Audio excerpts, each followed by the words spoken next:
Praise God! Tunay nga mga kapatid, amen. Walang ibang mas makahihigit, papantay mga kapatid, amen, sa pangalan ng ating Panginoon, amen. I believe, hallelujah, there's no than powerful in the midst of us here right now than the name of Jesus Christ. Walang ibang kailangang itaas mga kapatid, walang ibang maitataas. Amen. Walang ibang papupurihan at bibigyan ng kaluwalhatian kung hindi ang natatanging pangalan ng Panginoon. Hindi ang ating lakas, hindi ang ating talento, hindi ang ating kakayanan, hindi ang ating sitwasyon sa mga oras na ito ang maitataas kung hindi ang nag-iisa. Amen. Hallelujah. Ang napakaganda, hallelujah, ang makapangyarihan at malwalhating pangalan lamang ng ating Panginoon. Hallelujah. Do you believe that, mga kapatid? Amen?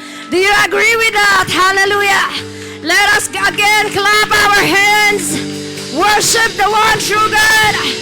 Ang sabi ng ating butihing pastor, mga kapatid, walang sitwasyon, walang anumang hinaharap. Amen. At pagkakataon sa buhay natin na dapat ay ating pupurihin ang nag-iisang Diyos na buhay sa atin, mga kapatid, kung hindi sa bawat pagkakataon. Ngayon, mga kapatid, ang panahon upang iyong purihin at sambahin at dakilain ang Panginoon. Hallelujah! Hallelujah, Jesus! We glorify your name! We thank you, we exalt you, Jesus. Hallelujah! Glory! Thank you, Jesus. Hallelujah. And without further ado, mga kapatid, hindi ko na kayo pauupuin. Bigyan nyo ako ng kaunting pagkakataon, mga kapatid, na ating bubuksan ang ating mga Biblia. Amen. Sa aklat, praise the Lord.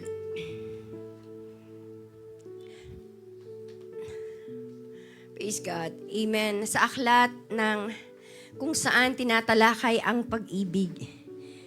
Lahat ng in love magsabing amen. Paano yung iba? Hindi ba kayo in love, mga kapatid? Praise the Lord. Sa lahat ng in love, magsabi ng thank you, Jesus. Sana lahat, mga kapatid, ay may pag-ibig sa kanilang mga puso. Amen po ba? Amen po ba, mga kapatid? Are you with me, mga kapatid? Praise the Lord. In 1 Corinthians chapter 13. Bear with me, mga kapatid. Inyo namang nakikita at naririnig ang aking mga boses. Praise the Lord. 1 Corinthians chapter 13, 4-8. Chapter 13, verse 4-8. Amen. Ang sabi ng salita ng Diyos. Amen. Charity or love suffereth long and is kind. Hallelujah. Loved envieth not. Amen. Charity envieth not. Charity vaunted not itself. It's not puffed up. Verse 5, do not behave itself unseemly, seeketh not her own. Ang pag-ibig daw, hindi nakatingin sa kanyang sarili lamang. It's not easily provoked, thinketh no evil. Verse 6, rejoice not in iniquity, but rejoiceth in the truth.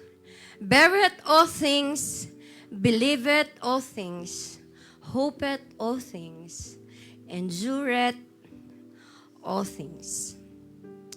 Charity, which is love, never failed. Amen. But whether there be prophecies, they shall fail. Whether there be tongues, they shall cease. Whether there be knowledge, it shall vanish away. Let me speak to you, mga kapatid. Amen. And the title, the lifting power of the love of Jesus. Let's all bow our heads. Lord, salamat sa iyong biyaya, Panginoon, ang iyong mga salita sa mga oras na ito. Hallelujah. Hinihingi po namin, Panginoon, na iyo kaming yakhapin ng iyong pag-ibig. Minsan pa, maranasan namin ng iyong presensya, Panginoon. Yakapin mo kami, O God, with comfort, with your love, O God. Hallelujah. That we humble ourselves with your words. Hayaan mo po ang iyong lingkod, Panginoon, let your anointing and wisdom be upon your servant. At minsan pang buksan mo ang aming mga pakinig, ang aming mga pangunawa, Panginoon.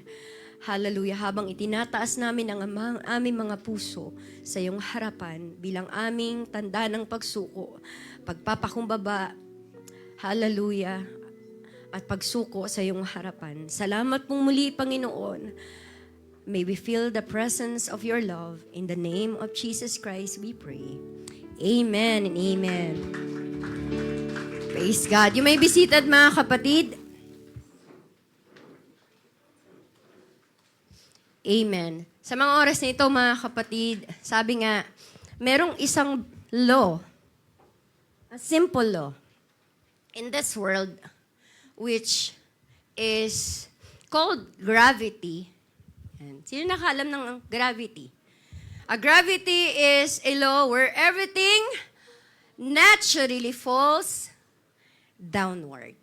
Kahit ano pa name it, mga kapatid, ang ihagis mo sa taas ay kusa itong babagsak or bababa, mga kapatid. Amen? Throw a stones, it will fall.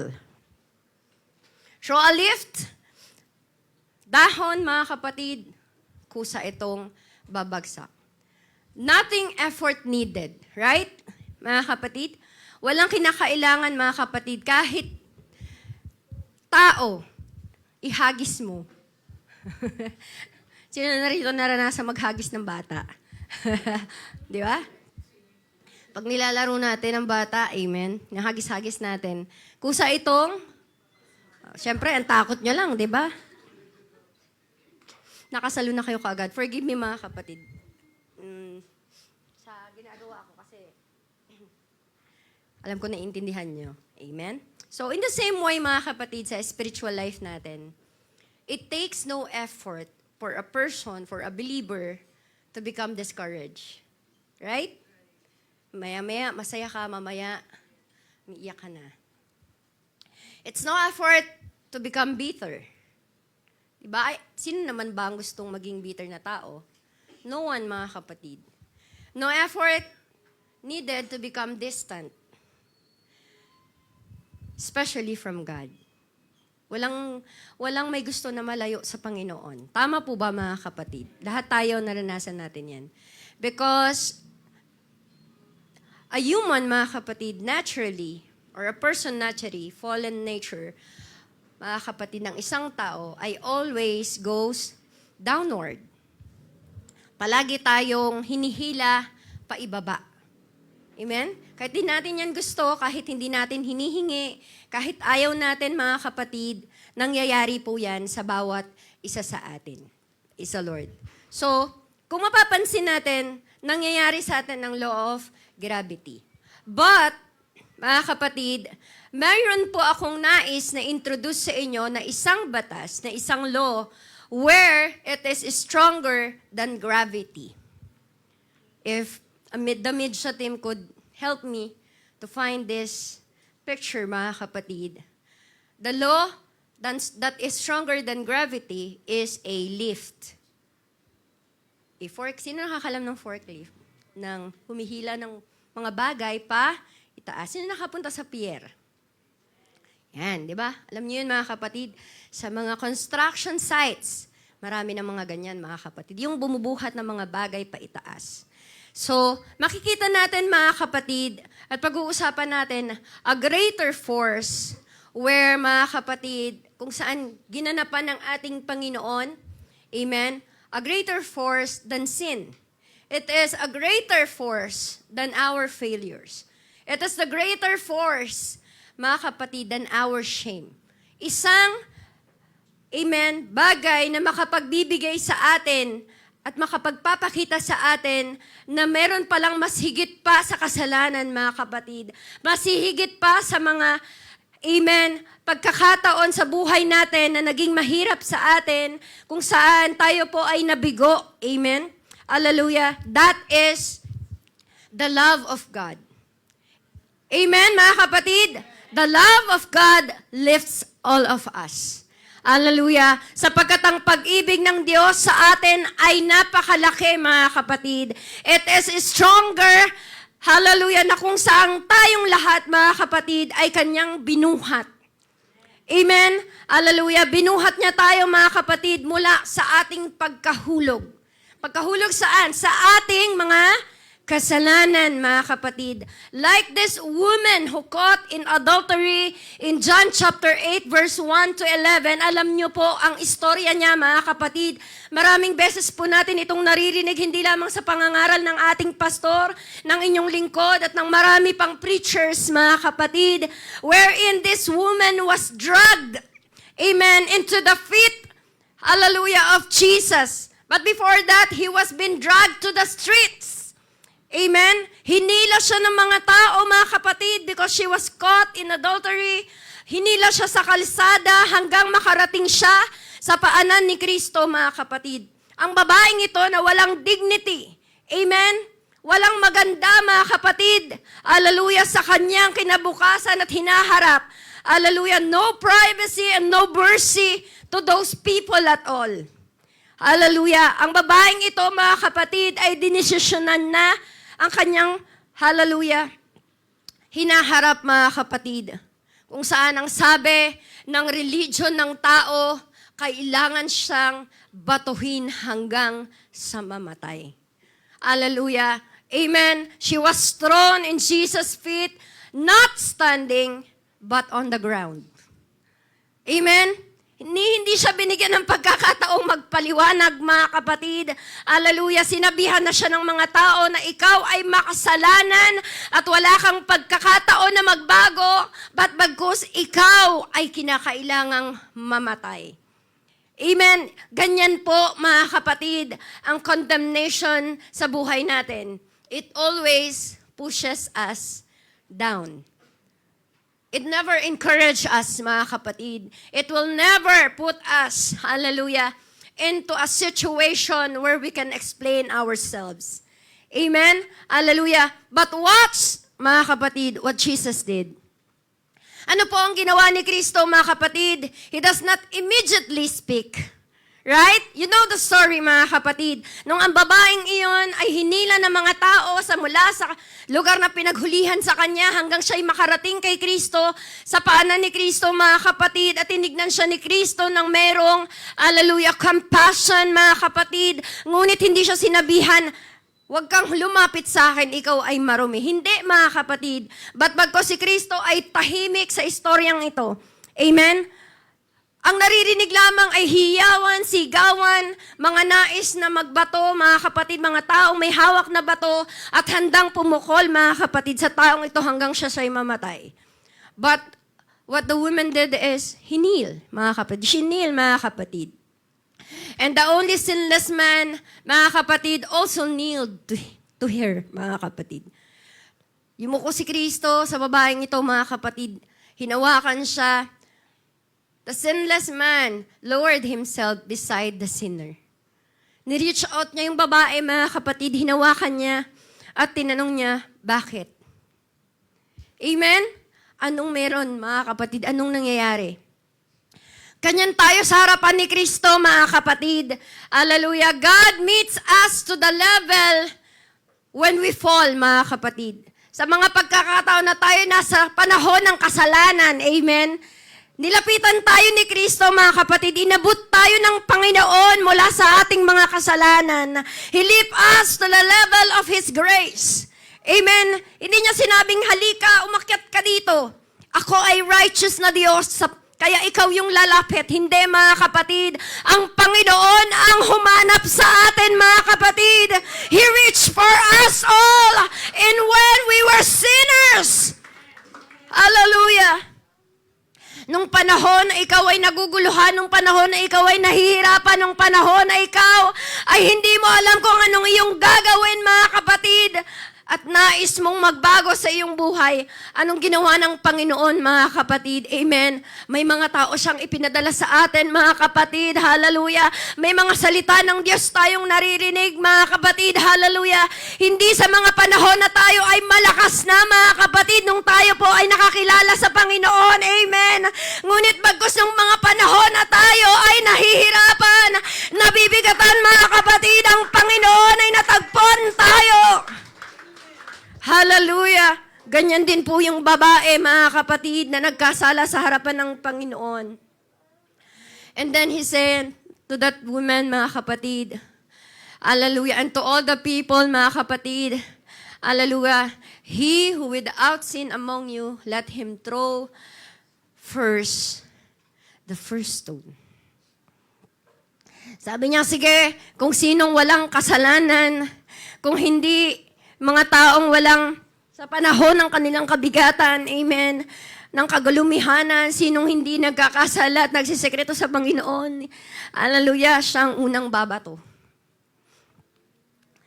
One by one, amen, they throw their stone on the ground. And one by one, they left that place. And Jesus asked the woman, "Woman, where are your accusers?"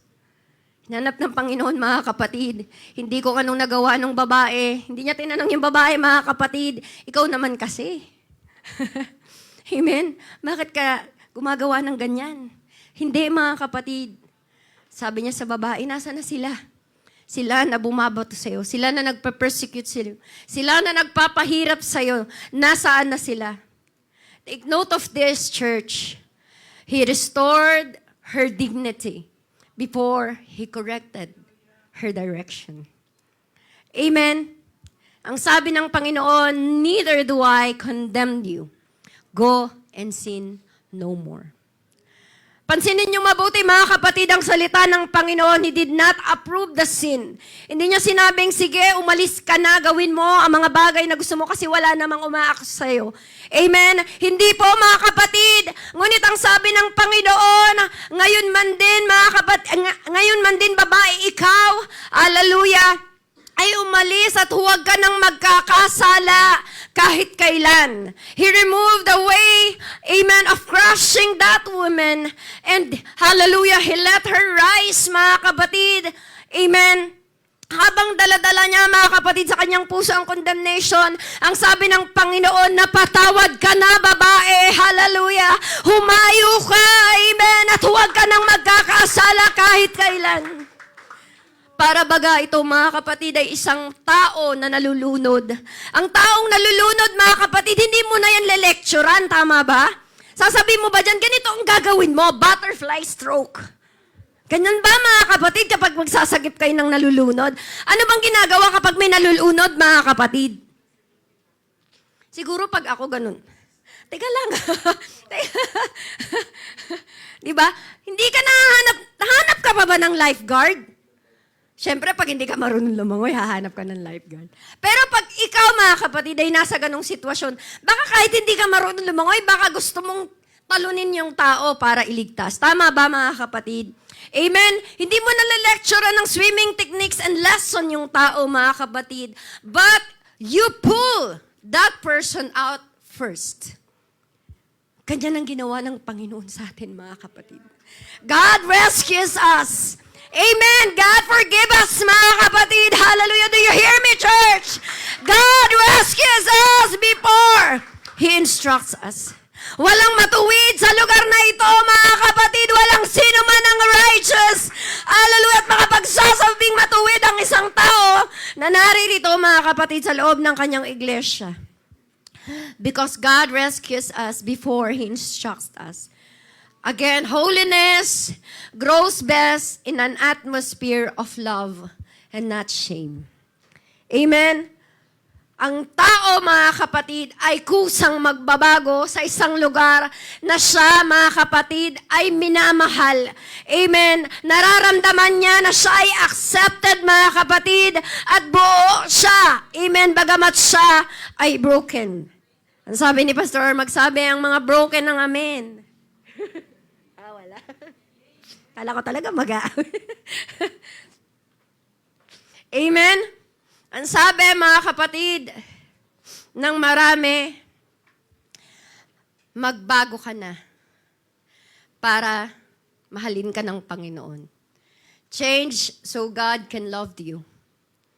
Change so people will accept you. Pero iba ang sabi ng salita ng Panginoon, mga kapatid. Iba ang sabi ng salita ng Diyos. Ang sabi nito, God's love you so much, mga kapatid, so that you can change. Amen. Hallelujah. For God so loved the world, mga kapatid, kaya niya iniligtas ang mga tao. Hindi sinabi, mga kapatid, na matuwid ang maraming tao, kaya bumaba ang Diyos, mga kapatid, at nagmanifesto sa laman para abutin tayo. Ngunit ang sabi ng salita ng Diyos, amen, kailangan tayong mabago ng pag-ibig ni Kristo, mga kapatid. Amen. Hallelujah. The love that lifted that woman is the love of God. That is powerful. Hallelujah. To live differently. Amen. Do you hear me, church, mga kapatid? Love that lifted her, hallelujah, have empowered her to live differently. Humayo ang babaeng ito, mga kapatid, at namuhay ng may pagbabago. Amen. At matuwid. Amen. Hallelujah. Palakpakan natin ang Panginoon. Hallelujah. This is the love of God, hallelujah, that lifts the fallen. Hallelujah. And again, the love of God lifts the rejected. In Luke 19, chapter 1, verse to 10, where you can see the story of Zacchaeus, mga kapatid. Kilala niyo po ba ang taong si Zacchaeus, mga kapatid, sa Biblia? Amen. Ang taong ito, mga kapatid, ay isang tax collector, right? Mga kapatid, he was rich, but unwanted. Sino rito yung hindi pinili? Pero sabi ng awit, ako'y pinili mo, inibig mo. Gayong ako ay nagkulang sa'yo. Amen? Napakaganda, mga kapatid, ng awit na yan. Sabi niya, mga kapatid, dito, there are money cannot fix. And one of that is rejection. Amen? Hallelujah. Mayroong mga bagay na hindi kayang bilhin ng pera. Meron pa ba? Kasi parang merong hindi umaayon sa akin eh. Sabi nila, bigyan nyo na lang ako ng pera, Sister Franz. I can fix anything. Amen? Pero hindi masusuklian ng pera, mga kapatid, kapag ikaw ay na-reject. Sino narito yung mga nabigo? Amen po ba, mga kapatid? Tawa now, iyak later. Praise God. So, hindi lahat, mga kapatid, hallelujah. Especially, we cannot fix rejection with money. So, sabi nga, mga kapatid, umakyat si Zacchaeus doon sa tree. Tama ba? Si Zacchaeus ay umakyat sa isang puno para lamang makita si Jesus. But, mga kapatid, because he was being rejected by people and live at a distance. Siyempre, maraming galit sa kanila kasi ang tax noon hindi lang 12%. Hindi lang, ano na ba ngayon ang tax? Ilan na? 12 pa rin. Kala ko 20. So, pero may additional pa yon. Tama? Bat? Diba? Maraming dagdag. So, parang ganun si Zacchaeus. Nang ningil sila ng sobra dahil wala pa namang batas nun yata sa kanila sa mga tax, mga kapatid. But Jesus stops under the tree. Is that an accident, mga kapatid? Na yung punong inakyatan ni Zacchaeus ay hinintuan ni Jesus Christ. I believe not, mga kapatid. No? In my reading, mga kapatid, in the Bible, hindi po ito aksidente, mga kapatid. Ngunit this is intentional.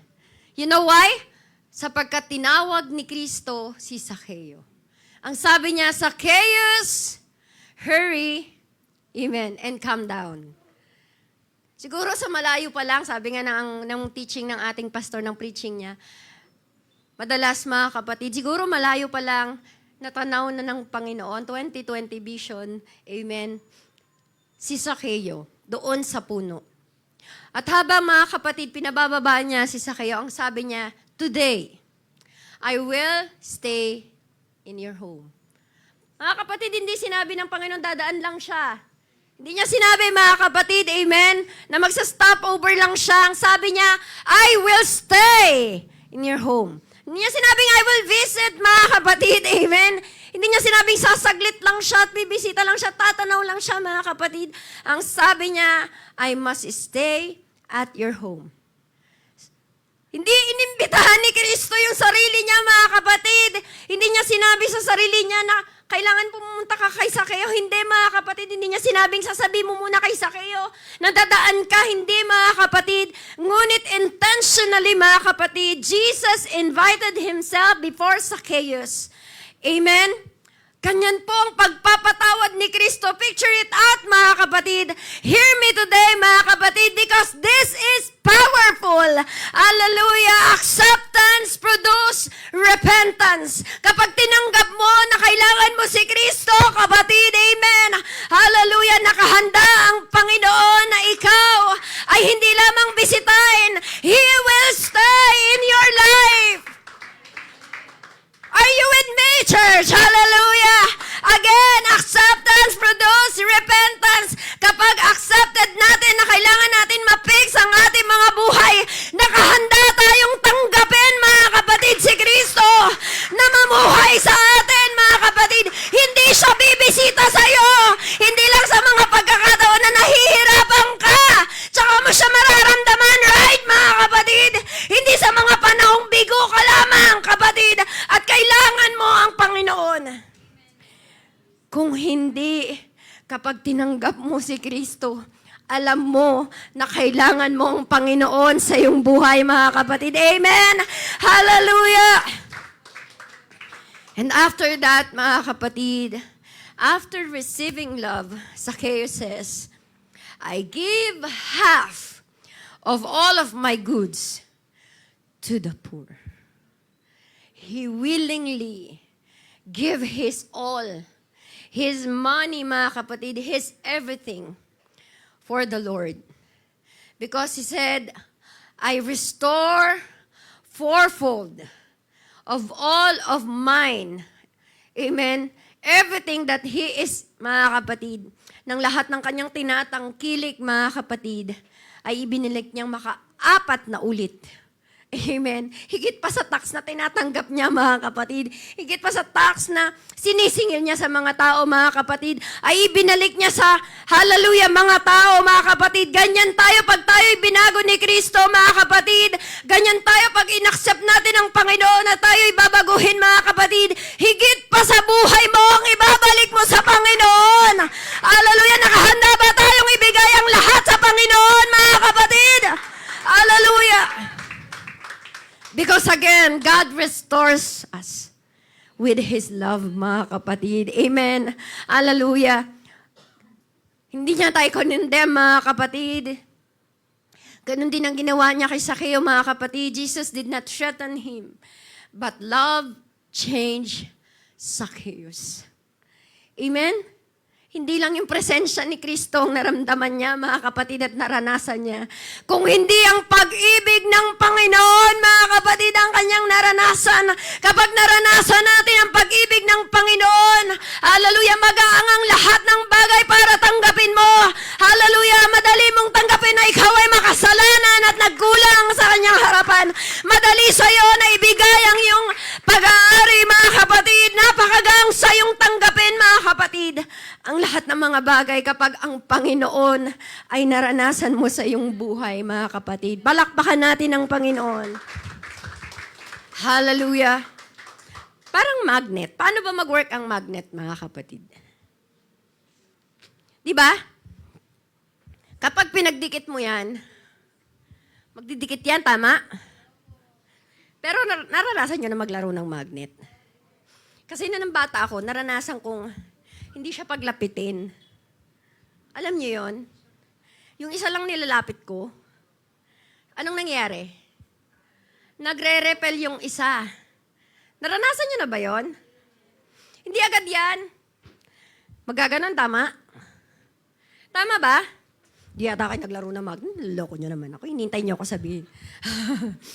But a magnet doesn't pull the metal away kapag pinagdidikit mo siya. Pero pag yung isa lang ang nilapit mo, mga kapatid, babaguhin niya.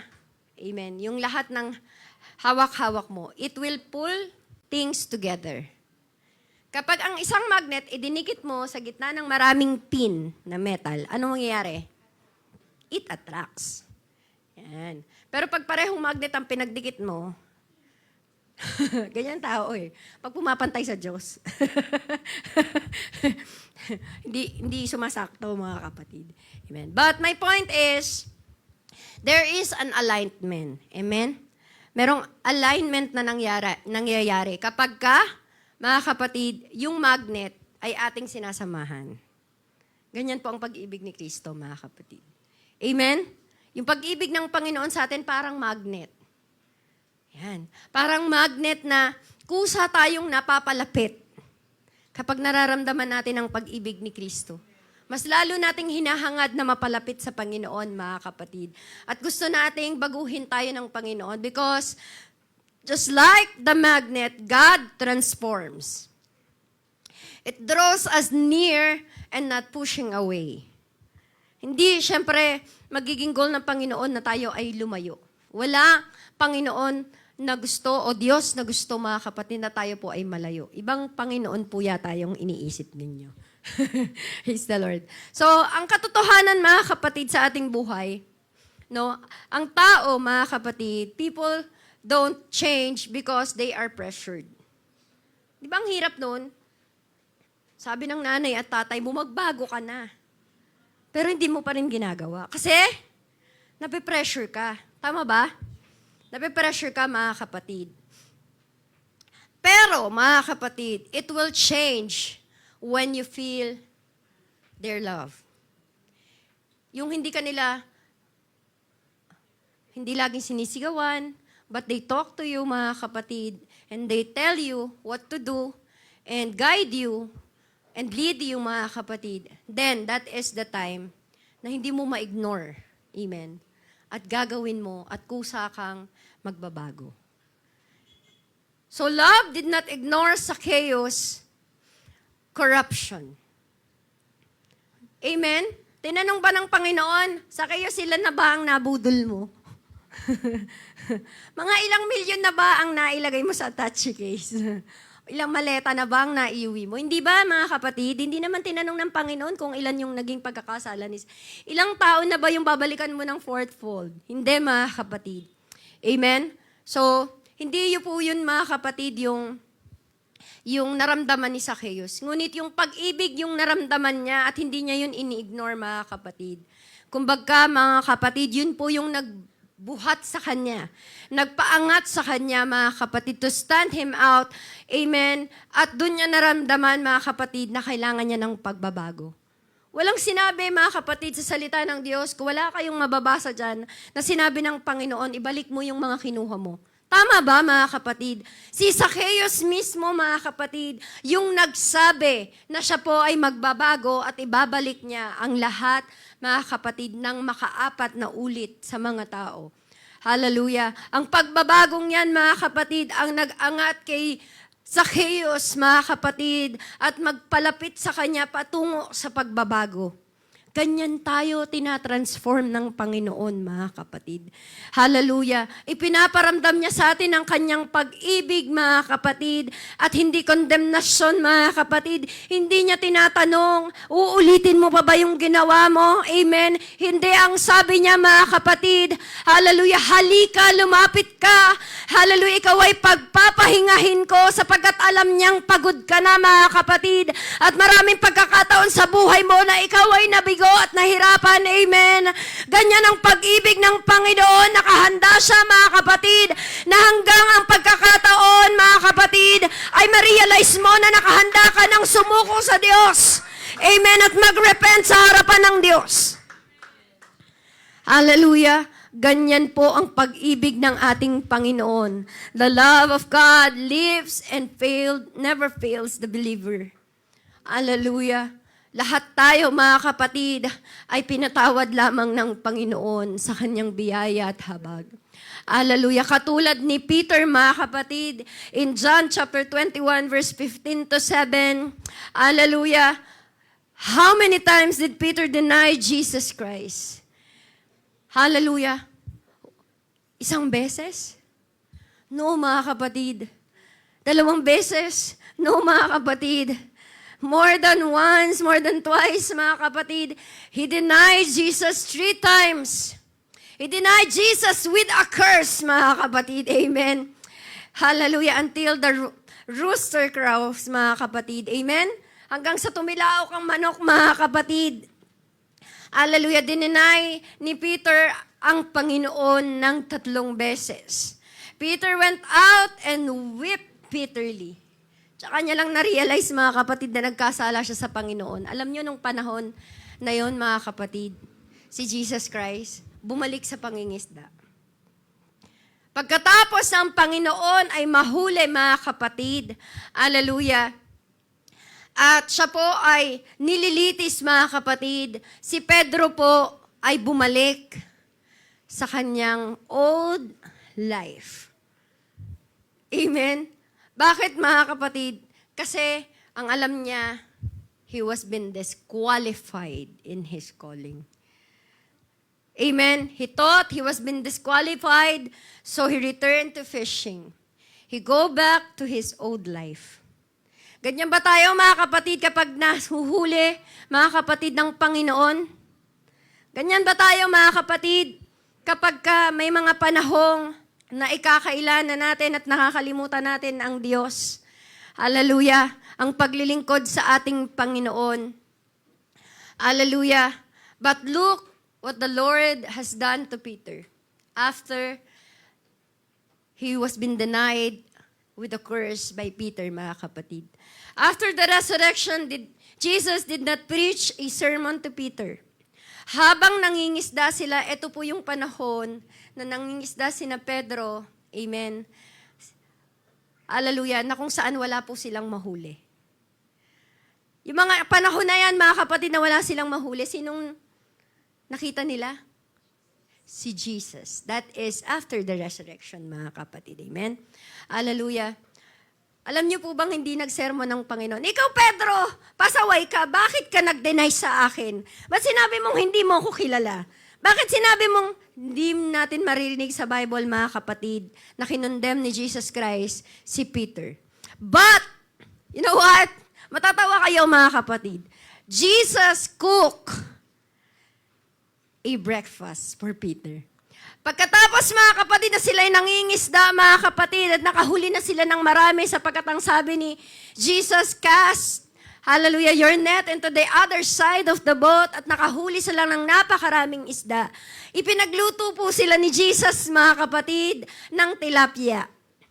Ay, hindi pala tilapia. Wala pala sinabi sa Bible. Kayo naman ninyo ako sinasabihan eh. Walang sinabi nga.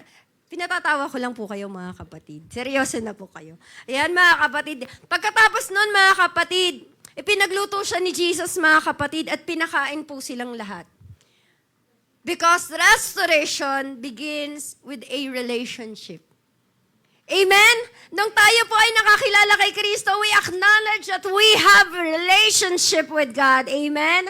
Hallelujah. Tayo po, mga kapatid, i-adapt ng Panginoon sa kaligtasan. Amen. Hallelujah. And He imparted His righteousness to us, mga kapatid. Hallelujah. Restoration begins with a relationship and not a rebuke. Even though Peter denied Jesus 3 times, ang sabi ng Panginoon kay Peter, Jesus asked Peter 3 times also.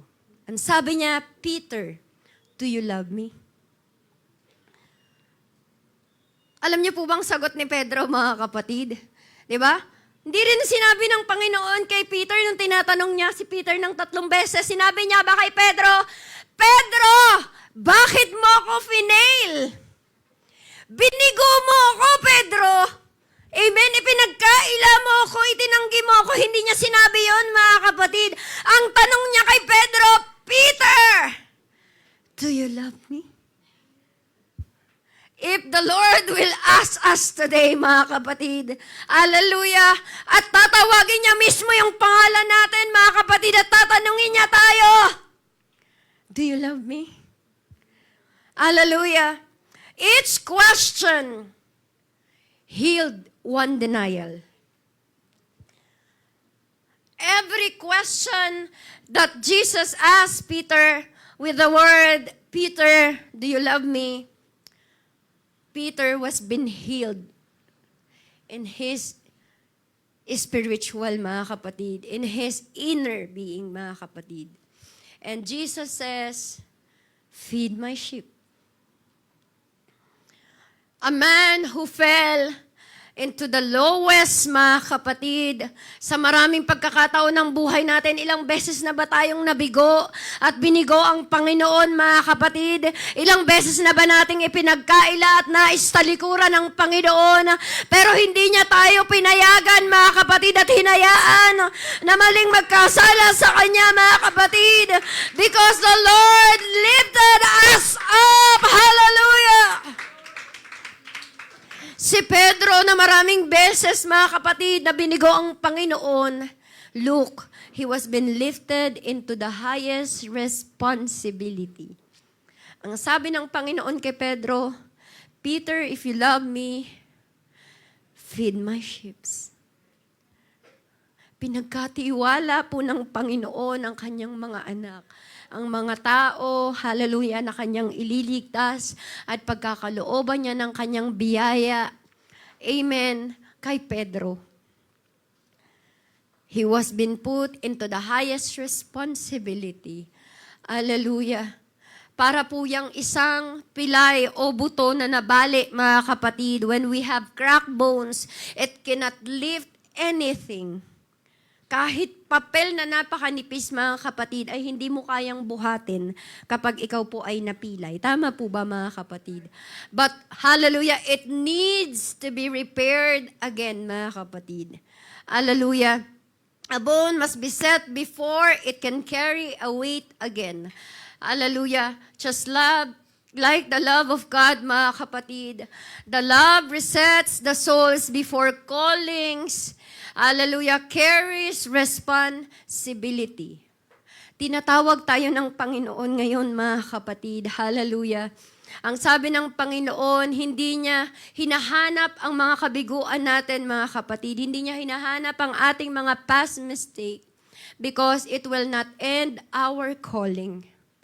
Amen. Tinawag ka ng Panginoon, mga kapatid, and you once again receive the love of God. Hallelujah. It will not disqualify your calling, church. Hallelujah. Ano pa man ang iyong nagawa sa harapan ng Panginoon, nakahanda siya, mga kapatid, na tayo ay i-reset. Hallelujah. Because the love of God, mga kapatid, iniahon niya tayong lahat mula sa hukay, mga kapatid. Let's read Psalms chapter 40, verse 1 to 3. I want you to be with me, mga kapatid, today. Alam ko po, mga kapatid, na marami sa atin ang may kabigatan, mga kapatid. Hallelujah. Ang sabi ng Psalms 40, verse 1 to 3, He brought me up also out of a horrible, amen, a horrible pit, out of the miry clay, and set my feet upon a rock, and establish my goings. Napakaganda mga kapatid, amen? Sabi dyan mga kapatid, sa salin ng King James Version, He had put me a new songs in my mouth, even praise unto our God. Man shall see it and fear and shall trust in the Lord. Tingnan niyo mga kapatid yung pagkakasunod-sunod niya. Una ang sabi, He lifted me up. He brought me up. Yan. Diba? He brought me up. So, binuhat tayo ng Panginoon, mga kapatid. Dinala niya tayo sa isang sitwasyon, mga kapatid. Binuhat niya tayo sa pagkakahulog. Tama po ba, mga kapatid? Ang sabi dyan, mga kapatid, Jesus lifted us up, brought us up, mga kapatid. And then He established me in my goings. Amen? Sinettle tayo ng Panginoon, mga kapatid. Inassure tayo ng Diyos. Amen. Na tayo po ay may kaligtasang tinanggap. Number 3, He gave me a song. A praise. A worship, mga kapatid. Hallelujah. An ending service to the Lord, mga kapatid. Hallelujah. Because, mga kapatid, nakahanda po ang ating Panginoon. Hallelujah. Na tayo po, mga kapatid, hallelujah, ay hindi i-condemn, but bagkos, He lifted us first. Amen. Hallelujah. Hindi niya tayo, mga kapatid, apakan pa mula sa pagkakahulog. Huhulugan pa ng maraming bagay mula sa pagkakahulog, mga kapatid. Ngunit tayo po ay kanyang babangunin, itatayo, itataas, mga kapatid. Hallelujah. Dadalhin niya tayo sa isang sitwasyon at pagkakataon na mararamdaman natin ang kanyang pag-ibig, mga kapatid. Hallelujah. Ang Panginoon, mga kapatid, hallelujah, ay nakahanda tayo iangat sa sitwasyon na nasaan tayo, mga kapatid. Praise the Lord, hallelujah.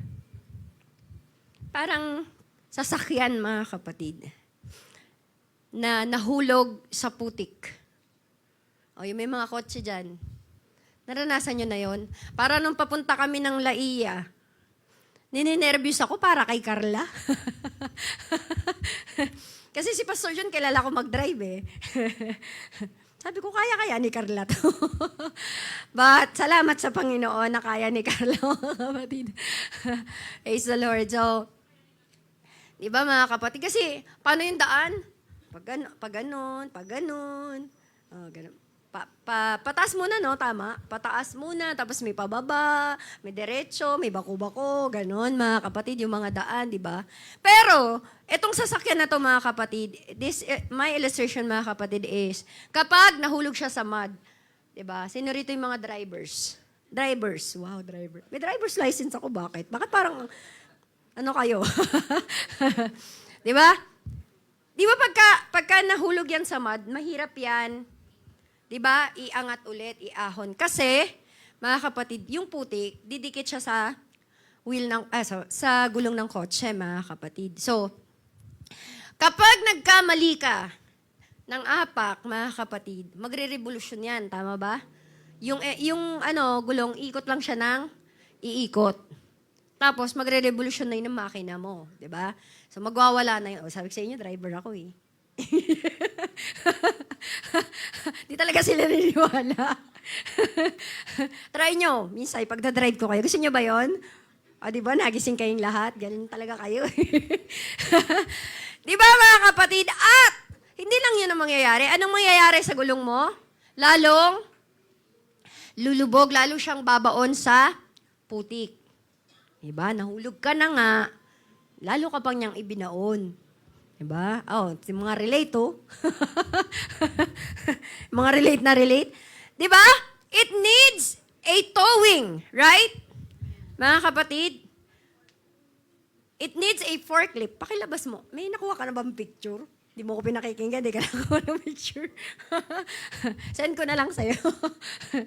Di ba, mga kapatid? It needs a forklift. Yung pong humihila ng mga sasakyan, mga kapatid, na didiskaril sa kalsada, amen, nahuhulog sa bangin, or nalalaglag, mga kapatid, sa mga putik na hindi kayang umahon. Yan. Ganyan po, mga kapatid, ang biyaya ng langit.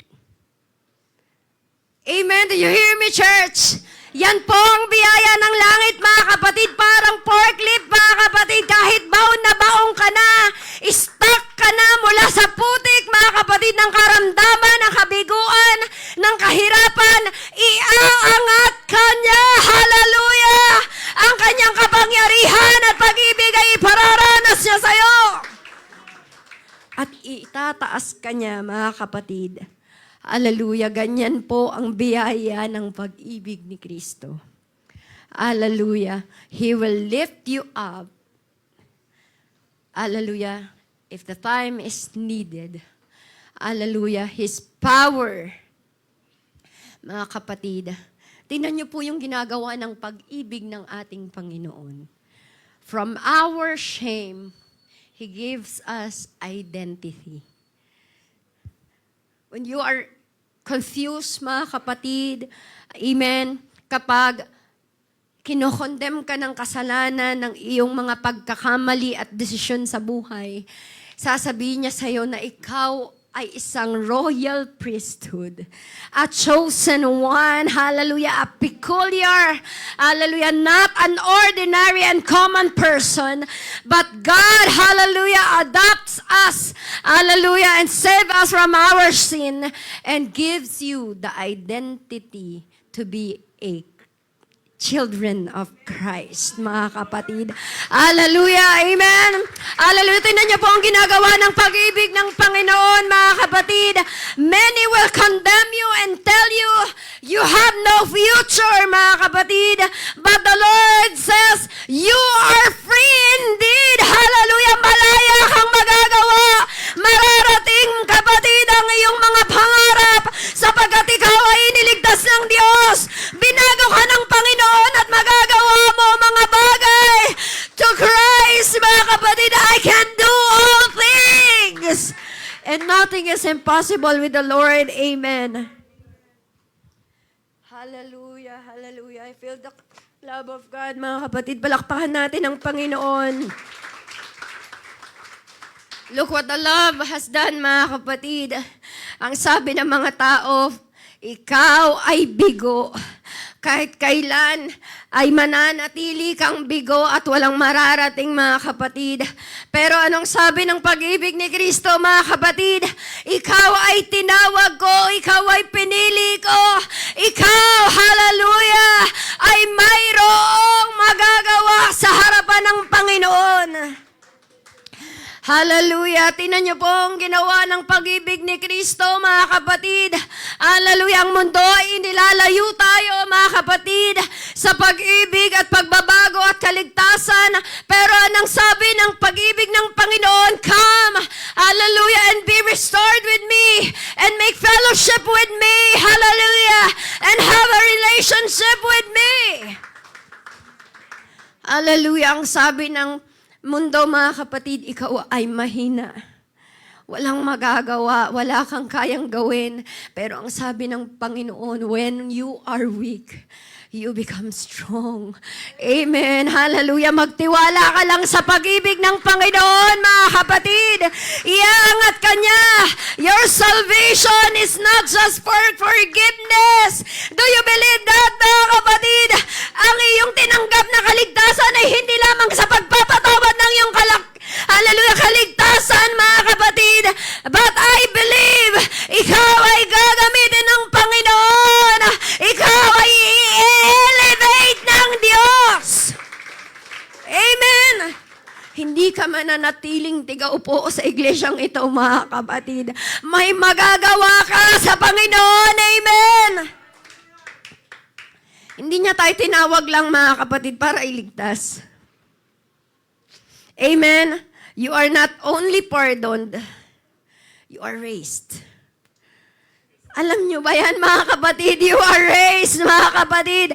Nung tayo ay patay sa kasalanan, mga kapatid, inapak-apakan ng kaaway, mga kapatid, walang magagawa sa sarili niya. Pero ikaw ay muling ibinangon ni Kristo. The love of God lifted you up, church. Hallelujah, you are free and raised up once again, mga kapatid. Hallelujah.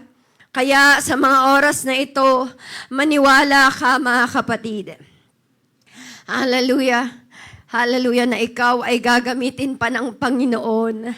Hallelujah, ilalagay ka pa ng Panginoon sa isang posisyon na ikaw ay hindi lamang palaging sumusuko sa presensya ng Diyos. Kung hindi itataas mo ang iyong mga kamay at sasabihin mo sa Panginoon, I am triumphant, I am victorious, I am more than conqueror, so I can do things for the Lord. Hallelujah. Pansinin niyo mga kapatid, marami sa atin, mga believers, kung manalangin tayo minsan, mga kapatid, para tayong mga kriminal.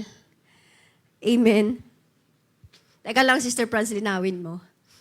Alam niyo yung minsan na pag nananalangin tayo, parang palagi tayo naghahanap ng judge.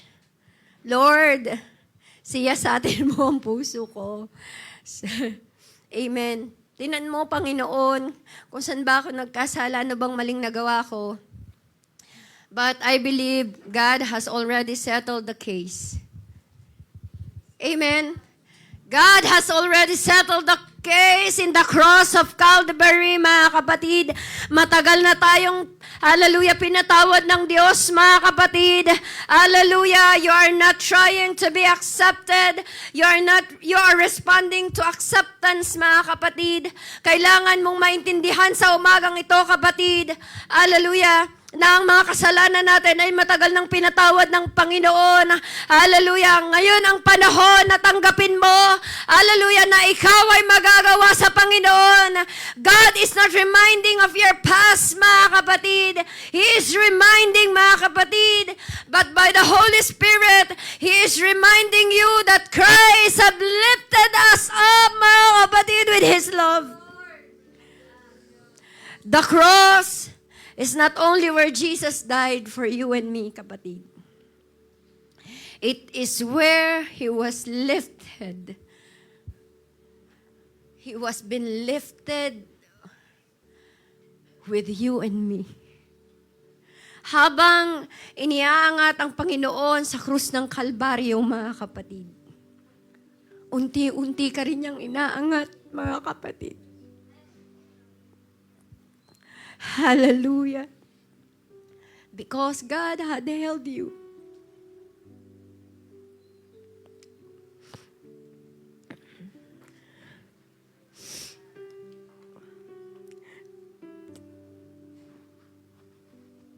Mahal ka ng Panginoon, kapatid.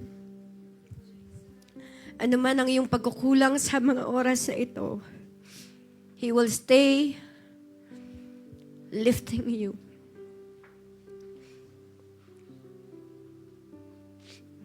Church, many people think that Christian life is about trying harder not to fall. Let us change our perspective, mga kapatid. It is not all about trying harder not to fall. But the gospel of God, the word of God, is not all about preventing every fall. It is about knowing kung sino ang kasama mo. Hallelujah. It is about knowing who lifts you when you fall.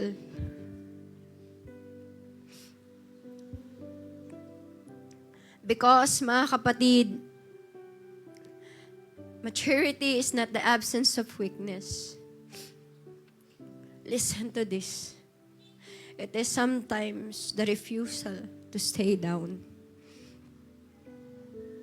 Tanggapin mo lang, kapatid, na nagkamali ka, na nahihirapan ka, na nabibigo ka, sapagkat nakahanda kang iangat ng Panginoon.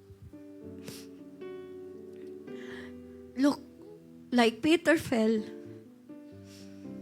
but he stayed near. David failed, but he kept praying. The woman was sinned, mga kapatid, but he remained at the feet of Jesus. And every time there is someone, mga kapatid, na nagkakasala sa harapan ng Panginoon, They were all been lifted by Jesus Christ. Some of us are not, mga kapatid, gusto ko maramdaman po ng bawat isa sa atin, hindi po malayo ang Panginoon. Kailangan mo lang tanggapin kung saan tayo nahulog, mga kapatid. Saan tayo nahuling nahulog, mga kapatid? Saan tayo nagkasala, mga kapatid? Church, you still can worship. But be very careful. Sabi ng ating pastor kanina, maraming nagpupuri, maraming umaawit, mga kapatid. But their hearts is full of deception. Maraming nananalangin. Quietly, mga kapatid. Sapagkat hindi maitatago, mga kapatid, kapag sila'y nagsalita. Maaaring naniniwala ka sa Diyos, pero kulang ang iyong pagtitiwala. Because you're afraid to fall again. Listen, church, it's okay to fall. It's okay to be mistaken, mga kapatid, because God did not condemn us. Kahit kailan hindi tayo binigo ng Panginoon, mga kapatid. God is not asking you to be perfect. God is asking you to stay close. Stay close to Him, church. Because the closer you stay, it is the much more you feel the love of God is lifting you.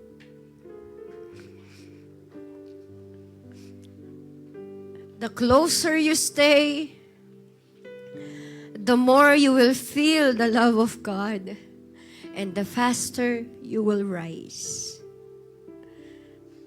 Iaangat ka ng Panginoon, kapatid. Maghintay ka lamang. Hallelujah. Enjoy mo lamang ang pag-ibig ni Kristo. Habang itinataas ka niya, patungo, mga kapatid, amen, sa kanyang mga bisig. Hallelujah. The Lord wants to embrace us while He is lifting us.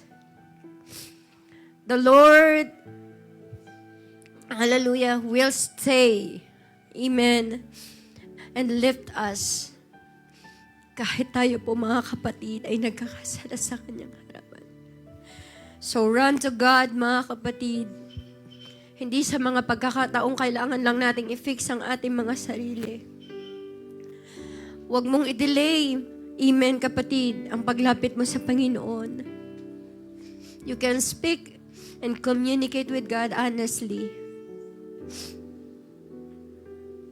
Hallelujah. You are be lifted by His grace, mga kapatid. Hallelujah, Jesus. Hallelujah. Hallelujah. Nakahanda ang Panginoon. Because love is not a one-time lifting.